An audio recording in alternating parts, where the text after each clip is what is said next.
Que bom que você está conosco acompanhando essa mensagem aqui presencialmente ou de forma online, ou você que está acompanhando a gravação da série. Se você está na gravação, nós estamos trabalhando esse mês uma série de É Tempo de Reconstruir. Se você ainda não assistiu às mensagens anteriores, eu sugiro que você pegue desde a primeira, e veja toda a sequência para não perder nenhum detalhe, Aí é possível você fazer isso para honra e glória de Jesus, amém? E nós estamos meditando no livro de Ageu, O livro de Ageu é onde nós tiramos essa série de É Tempo de Reconstruir. Temos vivido aí a pandemia, temos vivido muitas dificuldades e entendemos como que tem sido difícil, para todos viver, se adaptar, não é verdade? O receio, Eu acredito que praticamente todas as pessoas tiveram na família, ou a própria pessoa foi aí contaminada, com o Covid. Infelizmente, pessoas perderam entes queridos, mas também, graças a Deus, muitas pessoas foram curadas e recuperadas. Nós temos aqui na igreja várias pessoas que foram curadas, Louvado seja o Senhor por isso. Mas que Deus nos direcione nessa reconstrução, que o amor de Deus possa, de fato, ser propagado aí a cada instante. A primeira mensagem da série nós pensamos sobre analisar a situação. E nós pensamos que não tem como reconstruir se antes nós não analisarmos como estamos, ou como está a situação, ou o que aconteceu, Então, se teve um vendaval e destruiu aí a construção, então o primeiro ponto é analisar.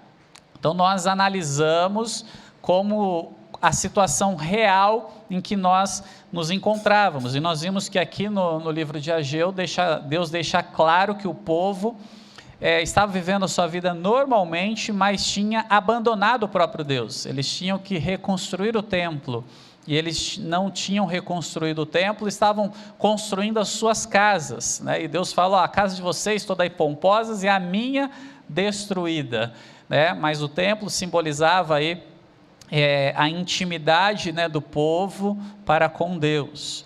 Então nós fizemos essa análise ali, trazendo para nós, e vimos que também é a nossa realidade, não é verdade? Quando nós abandonamos a Deus, e o texto fala que pelo povo ter abandonado Ele, tudo que fazia não prosperava, Era para colher, a expectativa era para colher 100 e só colhia 40, 50, metade daquilo. O trabalho era penoso. Vocês estão trabalhando, mas vocês não produzem nada, porque eu não estou deixando. Deus deixou claro. Queridos, eu acredito que às vezes o que nós passamos como nação tem a ver com isso. Às vezes até o que nós passamos, às vezes como família, ou às vezes como pessoa, fazemos tantas coisas, corremos atrás de tantas coisas, e parece que não rende, parece que não progredimos. E talvez uma boa análise, como Deus fez aqui com o povo, ajude a enxergar que aparentemente as coisas estão normais, mas o relacionamento com Deus não está. Análise. Na segunda mensagem nós pensamos sobre a coragem. É interessante que o povo ele decide obedecer a Deus e reconstruir o templo. Então Deus manda uma mensagem falando: tenham coragem. E nós já trabalhamos aqui que para construir precisa de coragem, mas para reconstruir precisa de mais coragem, porque você já sabe como que é o trabalho, é a coisa que você já fez e foi destruído, você reconstruir. Eu não tive, graças a Deus, a experiência de reprovar numa matéria, mas eu sei que alguns aqui já tiveram experiência de reprovar, inclusive de ano, ter que fazer de novo.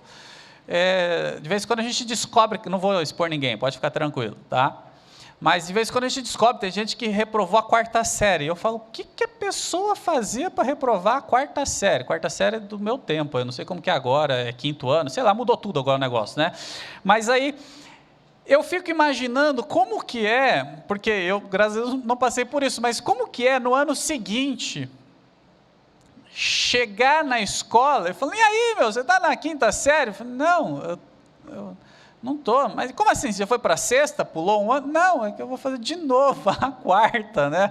E aí todos os amigos, a classe inteira na outra, né? E ter que refazer e reestudar tudo aquilo que já foi passado.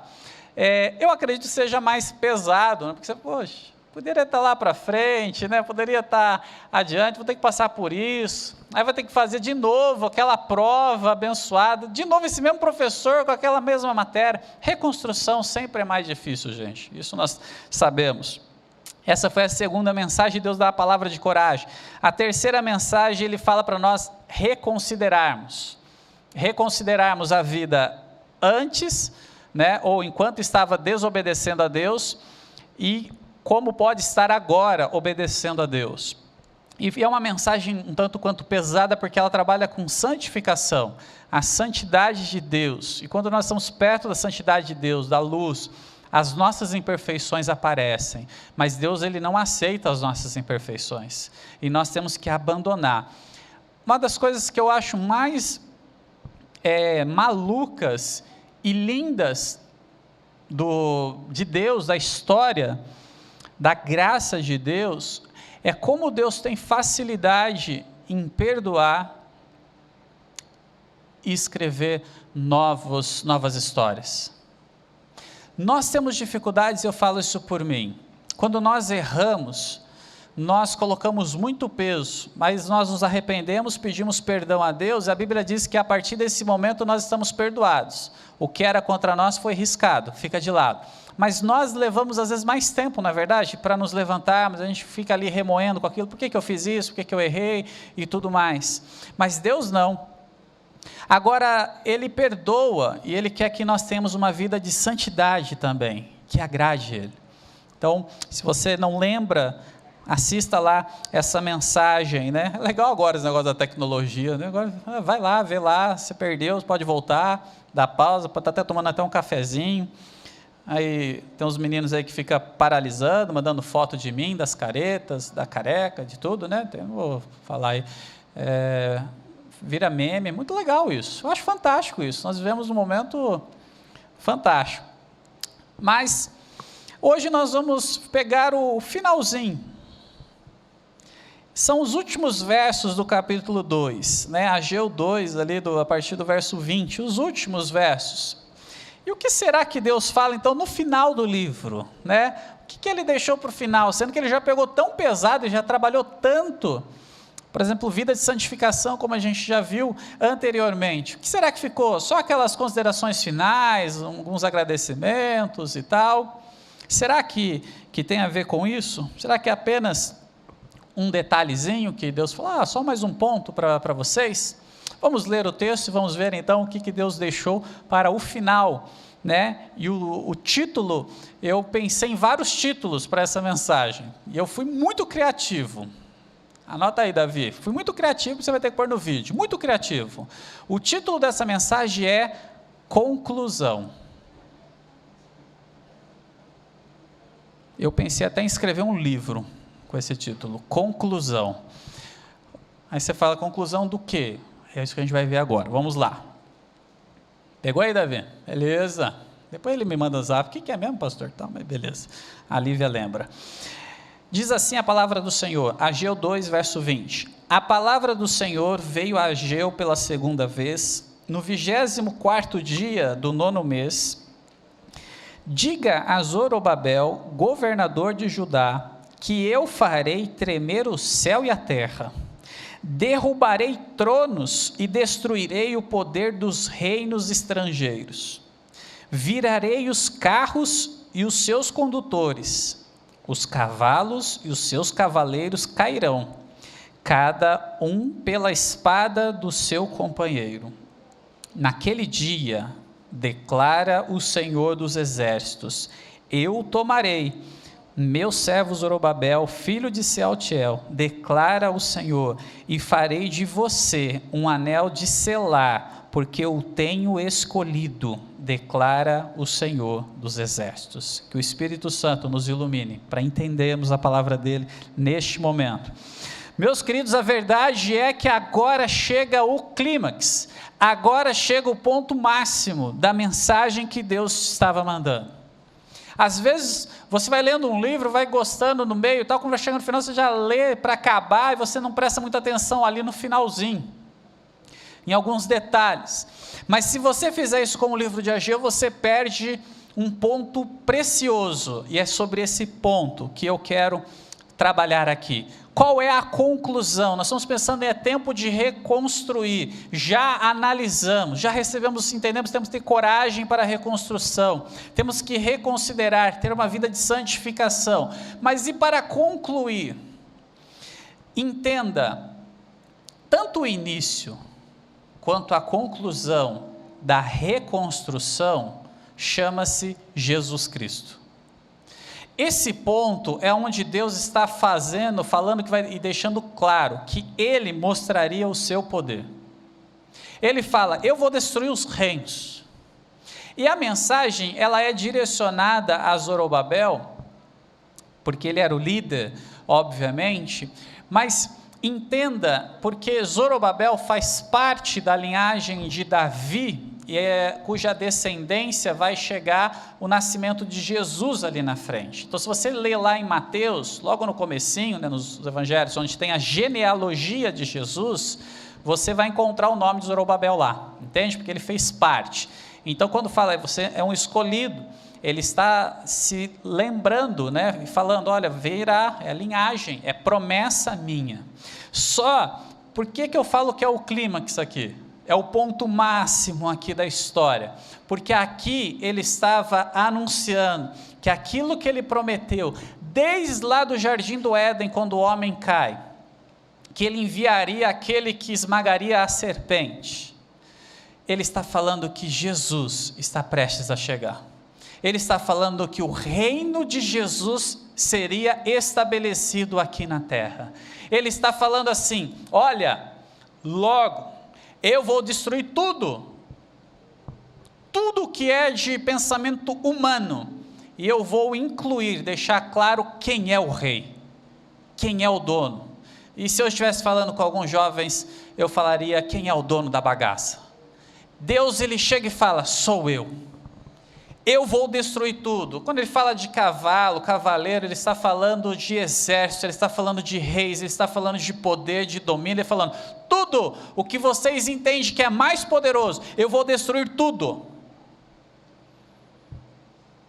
E é interessante, que quando nós pensamos numa reconstrução de algo aqui nessa terra, nós sabemos que é frágil, tudo que fazemos aqui é frágil. Já reparou que até concreto é frágil? Com os anos?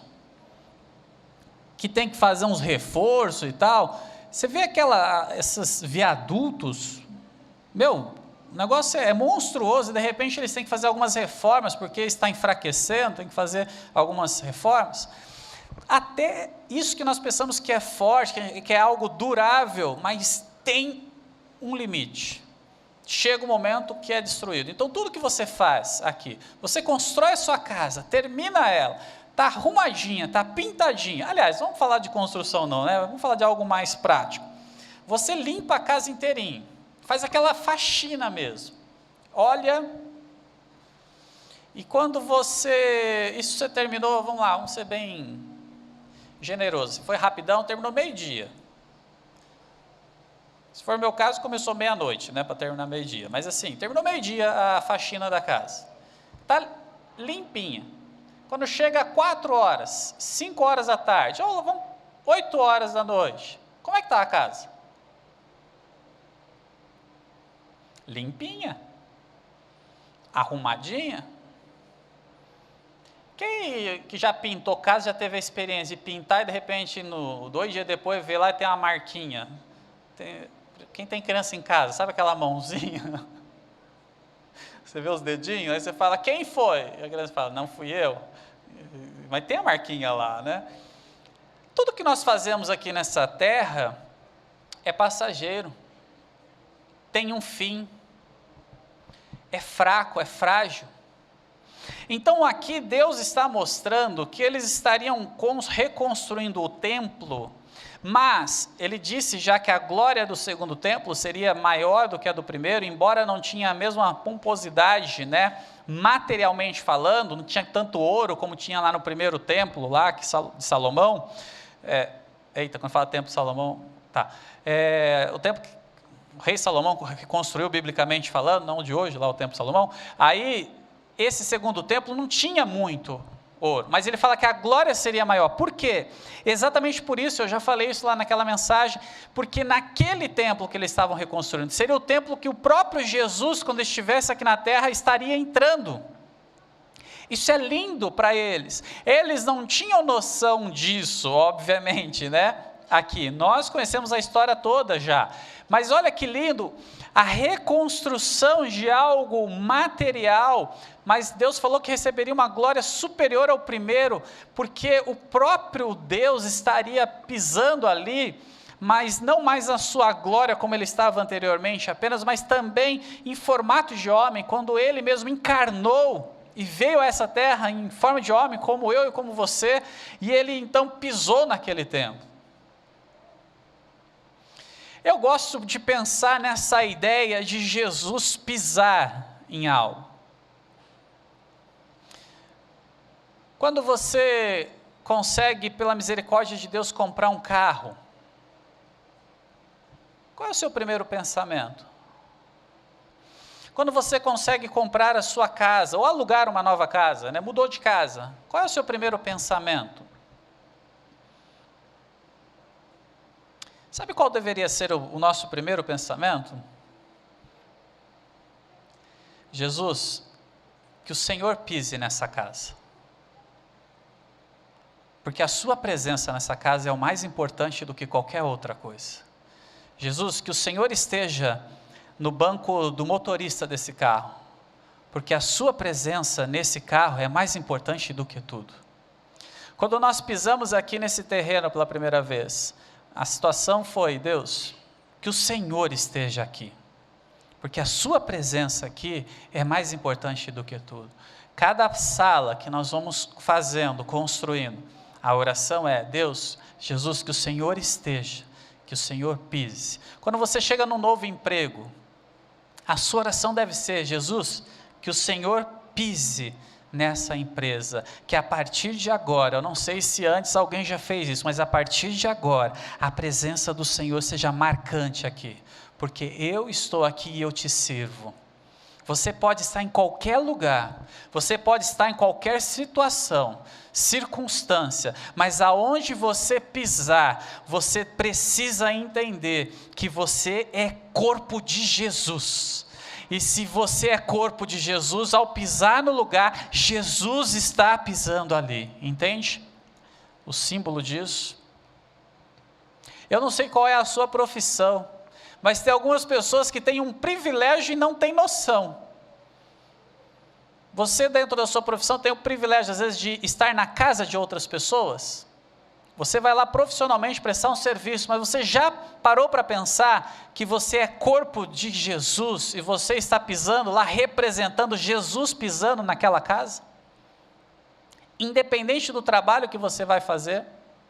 Você já parou para pensar que independente da sua profissão, é o próprio Senhor quem está te usando para fazer? Você é um vendedor, mas você tem que entender que você é um canal de Deus para abençoar alguém.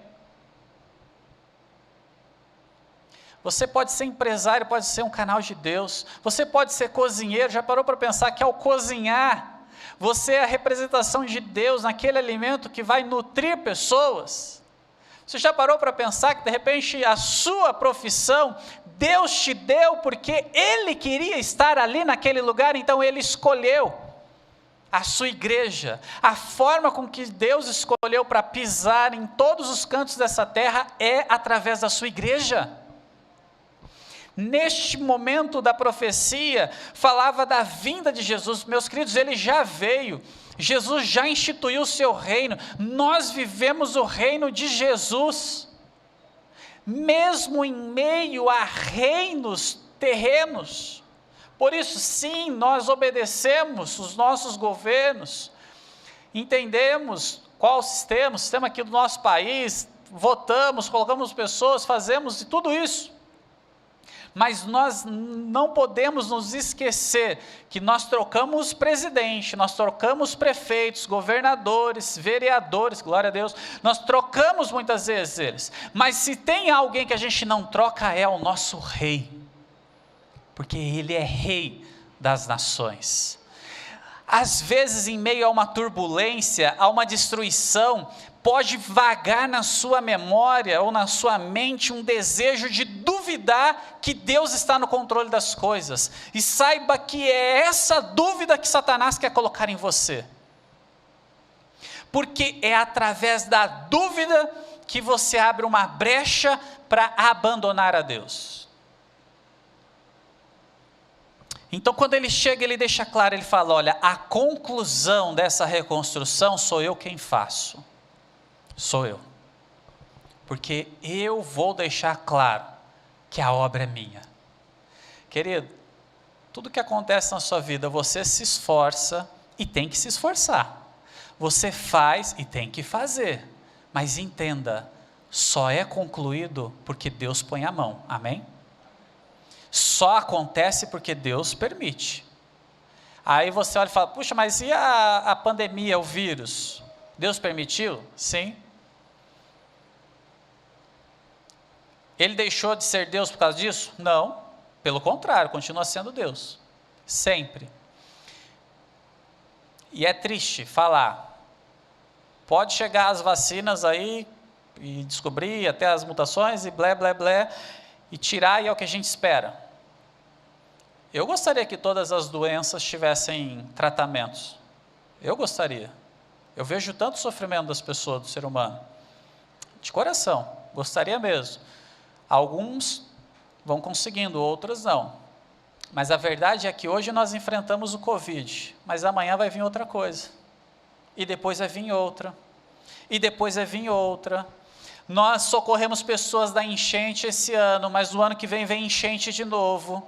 Nós ajudamos pessoas que estão morando nas ruas, mas no mês que vem, na semana que vem, já tem outras pessoas indo para as ruas.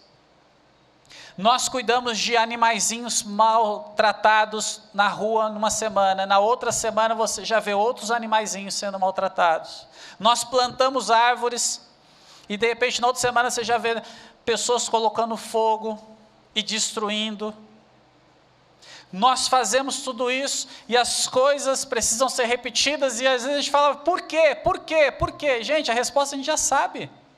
Porque tudo isso é simplesmente para sinalizar o que Deus está mostrando para o povo, que o povo abandonou a Deus. Porque se as coisas estiverem totalmente confortáveis, o ser humano não procura Deus. Se pesquisarmos aqui, nós vamos nos assustar, porque a maior parte, pelo menos que eu conheço, das pessoas entregaram a sua vida a Jesus ou tiveram contato com Jesus porque estavam descontentes ou com algo ruim na sua vida. Uma tragédia, alguma coisa, uma decepção, uma desilusão, não é assim? As pessoas chegam a Deus mais por conta das dores que têm passado do que pela gratidão e reconhecimento de quem é Deus. Queridos, desde que o mundo é assim. A mensagem de Jesus muda. Só que aqui, a mensagem de Deus não é para quem não conhece a Deus. A mensagem de Deus aqui é para o povo dele, é para nós. É isso que eu acho fantástico. Porque Deus ele manda falando, olha, você que diz que é meu povo me abandonou. Porque aquele que não serve a Deus, já não serve a Deus, concorda comigo? Ele já não serve a Deus. Mas aqui ele está falando, você tinha um compromisso comigo. Primeiro lugar, que você foi para o cativeiro porque você não ouviu meu profeta que eu enviei, Jeremias, falando. Ele pregou, ele anunciou e tal, vocês não deram ouvido. Por consequência disso, vocês foram para o cativeiro babilônico. Eu ajudei, vocês foram libertos, com um objetivo de reconstruir o templo. Vocês vêm, começam, já nos 6 dias depois, vocês já abandonam. Vocês já me trocaram de novo. E vocês não estão percebendo, vocês estão trabalhando, e estão esquecendo do essencial, que sou eu. A partir do momento que vocês entenderem o essencial, o trabalho de vocês vai ser mais produtivo. Você já observou que em alguns momentos o nosso trabalho, a gente faz e não rende nada? E às vezes a gente dá uma descansada, muda o foco, e a gente volta para aquilo e com um pouquinho tempo a gente já resolve o problema? Eu já tenho várias experiências dessas. Porque talvez ali o cansaço, tudo ali não está rendendo. E de repente você volta e tranquilo. Aqui não é uma questão de cansaço, aqui é questão de pecado. E às vezes o que Deus está querendo nos mostrar é isso. Você não está progredindo, não é porque você não trabalha, porque você é trabalhador, não é porque você se esforça, porque você se esforça. É isso que ele fala, pô, vocês plantam, vocês semeiam, vocês cultivam, mas eu não deixo, eu sopro e espalho tudo. Deus até é irônico, né? No sentido aqui de falar, eu dou um soprinho ali e acabou tudo, você junta tudo e depois acabou. Mas você tem todas essas qualidades, mas a essência você abandonou, que é me dar o primeiro lugar na sua vida.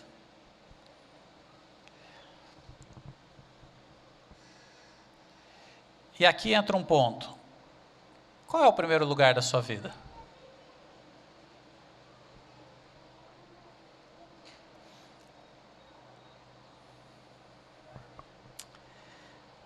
Aquilo que você considera como fantástico, essencial, se torna o primeiro lugar. E é interessante que nós, seres humanos, temos uma facilidade imensa de substituir o primeiro lugar, tirar de Deus e dar para outras coisas. Talvez você já fez afirmações ou colocações com um pensamento, mas não entendeu a dimensão da sua colocação. Quer ver uma? Quando você casou, para quem é casado, olhou e falou, você é o que eu tenho mais importante na vida, para o seu cônjuge. Quando nasceu o filho, olha, eu não sei o que vai ser de mim sem o meu filho. Olha que colocação perigosa.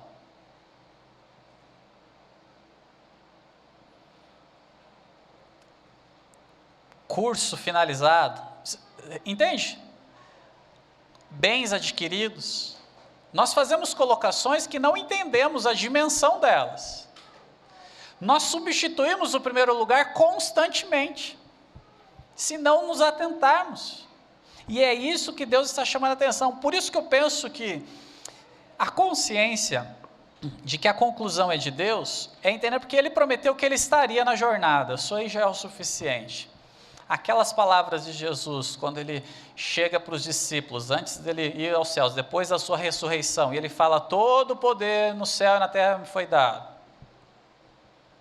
Mateus 28, a partir do verso 18, Ele fala, todo o poder me foi dado, céu e terra. Aí Ele dá uma ordem, né? Portanto, vão, façam discípulos. Tudo que eu ensinei para vocês. Mas eu gosto, quando chega na parte final, e que Ele diz assim, e ó, é a minha tradução, tá? Presta atenção, eu estarei com vocês, todos os dias. Todos os dias. E detalhe, até o fim. Jesus não é aquele amigão nosso que promete e depois na terceira semana já abandona, sabe? Já teve alguém que ofereceu ajuda e depois deu a migué e vazou? Já teve aqueles, não, conta comigo, isso é bênção. Promessa de abraço de casamento, sabe? Opa, conta comigo, estamos dentro, ó. Fechadão nós dois aqui. E depois quando você precisa de alguma coisa, sumiu. Jesus não é desse. Ele fala, eu estarei com você todos os dias. Você acredita que aquelas pessoas que sofrem ou sofreram em algum momento com a enchente de ter as suas casas derrubadas, destruídas, você acredita que tem pessoas servas de Deus ali? Eu acredito. E onde Deus estava, sendo que o servo dele estava naquela enchente? Onde Deus estava? Deus não estava fora da enchente, olhando e falando para a pessoa. Sabe onde Jesus estava? No meio da enchente. Essa é a diferença. Ah, Jesus, eu estou sofrendo com essa enfermidade, onde o Senhor está? Está do seu lado, na cama, no leito. Ele está ali, junto com você. Jesus, eu estou sendo injustiçado aqui por essa pessoa, e onde o Senhor está? Do lado, vendo tudo e continuando no controle de todas as coisas. Jesus, eu dei essa mancada, e onde o Senhor estava?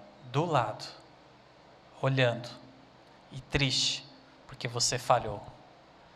Mas da mesma forma que Ele continua do lado e não te abandona, Ele está ali triste porque você errou, porque você está sofrendo, mas Ele está esperando você estender a mão e pedir ajuda para Ele, porque Ele prometeu estar com você.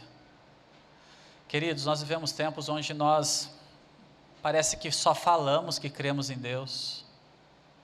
Quando somos acometidos de uma enfermidade, de um desemprego, de um sofrimento, nós enfraquecemos.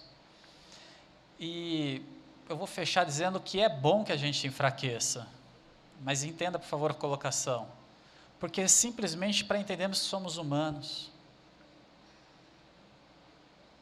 Tem semana que eu inicio diante de Deus e, vocês sabem, eu precisei tirar, além de um mês de férias, tirei mais 2 meses de período sabático. Não foi um período sabático como eu imaginava ter, de tanto em tanto tempo tirar para repensar ministério, as coisas, dar uma renovada. Não foi para isso. Eu precisei tirar para cuidar da minha saúde, porque eu vivi por muito tempo, chegando numa segunda-feira, mesmo sendo folga, acordando, falando: Deus, eu sei que eu tenho muita coisa para fazer, mas eu não sei se eu chego até o domingo. Eu não tenho vigor físico e emocional. E a cada telefonema de pedido de atendimento, ou de crítica, ou disso, aquilo vai entrando como uma punhalada. E você tem poucas forças, e você tem que selecionar para onde você vai direcionar as forças. Eu sei do que é isso. Não é fácil isso. Então, estar diante de Deus e reconhecer isso, eu acho que é o ponto que Ele quer.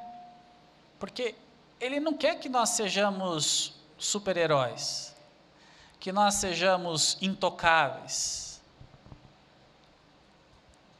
Ele quer que nós sejamos humanos, mas não humanos caídos pelo pecado, mas humanos regenerados pelo sangue de Jesus. Ele quer que a gente levante e continue. Então, às vezes, a turbulência, a tribulação, e eu olho e falo: Jesus, eu só estou aqui na terça-feira, na quarta-feira, porque eu sei que o Senhor está comigo. E aí vai preparar a mensagem e fala: Jesus, eu não posso pregar isso, eu não estou conseguindo nem viver isso. Mas é interessante que Jesus, ele fala: vai, você não está pregando sobre você, você está pregando a palavra. Queridos, nós vivemos tempo de reconstrução a todo instante. Agora eu queria que você saísse dessa série com uma única convicção: que Jesus, Ele é o princípio, mas Ele é a conclusão da reconstrução. A reconstrução é para levar você até Ele. Então Ele vai mexer em áreas que talvez você não queira que sejam mexidas, mas enquanto você não deixar Deus mexer, você vai viver como o povo de Deus está vivendo, construindo as suas casas, está vivendo a sua vida. Porque eu acredito que às vezes até como igreja, tem muitas vezes que a gente está vivendo a nossa vida, mas não a vida que Deus tem para nós. Eu fico muito triste quando alguém abandona a vida cristã. Fico mesmo. A Flávia me acompanha, sabe. É muito triste. Eu fico derrubado. Mas eu sempre faço a oração: Deus, eu dei o meu melhor. Então, eu quero te chamar, não para uma fé falsa de palavras, mas eu quero te convidar a viver de fato com aquela pessoa que tem consciência de que Jesus está do seu lado a todo instante. E às vezes você vai ter momentos, eu estou falando aqui de mim porque você precisa entender que eu sou humano como você, e nós estamos na mesma jornada. E às vezes o nosso lado humano bate pesado, porque às vezes tem pessoas que a gente dedica meses, horas e horas para cuidar, e são essas pessoas que nos apunhalam ali na frente. E eu, como pastor, em 15 anos, já tenho uma coleção já, mas assim, eu não tenho raiva e mágoa de ninguém, porque eu não sou, desculpe o termo, eu não sou besta de ter mágoa e raiva de alguém e eu sofrer, então eu entrego tudo para Deus. Mas às vezes, nesses momentos, eu olhava e falava, Deus, por que eu dediquei tanto então para essa pessoa e não por aquela? Eu tive que recusar lá, não tive condições de ajudar aquela outra para ajudar essa, e essa pessoa é a que agora está se levantando, está abandonando. Eu confesso para vocês, chegou um momento que eu falei, Deus, eu cansei de ser pastor que cuida das ovelhas para as outras igrejas, eu cansei. E agora eu quero que o Senhor deixe na Novo Coração só quem é da Novo Coração, quem não é, manda embora. Sabe o que Deus falou para mim? Ele riu. Ele riu. Aí se Deus riu, vou rir também e bola para frente. E você vai, cuida, a ovelha chega destruída, detonada, sem esperança, você cuida, tal. Quando a ovelha está gordinha, sabe, gordinha até pro abate? Claro que andando vai fazer o abate da ovelha, mas sabe quando está gordinha? Aí sabe o que ela faz? Vai para outro pasto. Porque a igreja lá, porque Deus me levou. Eu tenho comigo que não é Deus, mas ok, deixa o diabo levar. Enfim, estou falando para você, porque assim, você vai ter decepções na sua vida, mas se você não esquecer que Jesus está do seu ladinho, você vai passar, meu querido, você vai passar. No tempo oportuno eu vou preparar uma série de mensagens sobre esse meu período de sabático, não é tempo ainda de eu falar o que Deus tratou comigo, mas se você falar de ansiedade, luto com isso, já tive que ir em psiquiatra, tomar remédio, não tenho vergonha de falar nada disso, mas sabe o que tudo isso me mostra? Só uma coisa, que eu sou humano, e que eu dependo da graça de Deus, e depender da graça de Deus, não é quando as coisas estão bem, é no meio da dificuldade. Você está passando por uma enchente, as coisas estão te sufocando, não pergunte onde Deus está, afirme aquilo que você já sabe, Deus está no meio, está junto contigo, Ele não te abandona. Eu, Ricardo, posso te abandonar, e com certeza vou te frustrar, porque eu sou humano, mas Deus não. A conclusão então da série é, iniciamos nele, e é Ele quem conclui a obra. Enquanto Jesus não falar para você que a obra está concluída, continue trabalhando nessa reconstrução. Tem coisa aí para mudar. Por isso que eu estou falando, esse ano, guarde isso, 2021, é o ano que Deus separou para limpar coisas que estão aí, guardadinho aí, que você acha que já é calo, que já foi resolvido. E Deus vai falar para você, não foi resolvido, mas eu vou resolver, porque eu estou junto com você. Eu sei o que você está passando. Deus vai te fazer uma pessoa mais leve. Não é a dieta do Senhor não, tá? Para você emagrecer, mas é leve de alma, de espírito, ok? É isso que Deus tem para nós. Vamos orar? Vamos fechar então essa série, declarando a nossa convicção de fé, de que tudo é dele, Ele está no controle de tudo, de todos. Desculpa aí até pelos tempos, tá? Eu tenho falado demais, até mais do normal, mas eu fiquei 3 meses sem pregar, né? Estão até tesourando meu microfone. Eu fiquei 3 meses sem pregar, então eu tirei o atraso agora, tá? A partir da semana que vem volta ao normal. Ou não, vem aí para ver. Vamos orar? Querido e eterno Deus, nós estamos diante do Senhor. O Senhor nos mostra a nossa real situação, o Senhor nos dá coragem, o Senhor nos dá um alerta para reconsiderarmos e vivermos uma vida de santidade. Mas, ó Deus, nós entendemos que tudo se conclui no Senhor, ó Pai, na intimidade com o Senhor. Deus, obrigado, porque o Senhor tem mudado a minha vida particular. Deus, obrigado, porque o Senhor está mudando a vida de muitas pessoas na Novo Coração. Eu quero chegar no final do ano dizendo que o Senhor mudou a vida de todos da Novo Coração. Mas nesse momento eu só posso dizer que o Senhor já tem mudado a vida de alguns. Mas eu creio que a partir do momento que cada um quiser ser mudado e moldado pelo Senhor, vai experimentar algo sobrenatural na obra do Senhor. Deus nos dá então essa convicção. O Senhor não está longe, o Senhor está perto, o Senhor nos acompanha. Nós cremos no teu poder, cremos na tua direção. Recebe o louvor, recebe a adoração. É dia de celebração, pois nós estamos diante do Senhor. Que essa série, ó Deus, tenha servido para nós nos voltarmos para o Senhor, iniciarmos bem esse ano e cremos, ó Deus, que o Senhor é o Deus de tudo e de todos, e tudo ocorre para a honra e glória do Senhor. Ao Senhor seja honra, glória, louvor, hoje e sempre. Amém e amém. Que Deus te abençoe.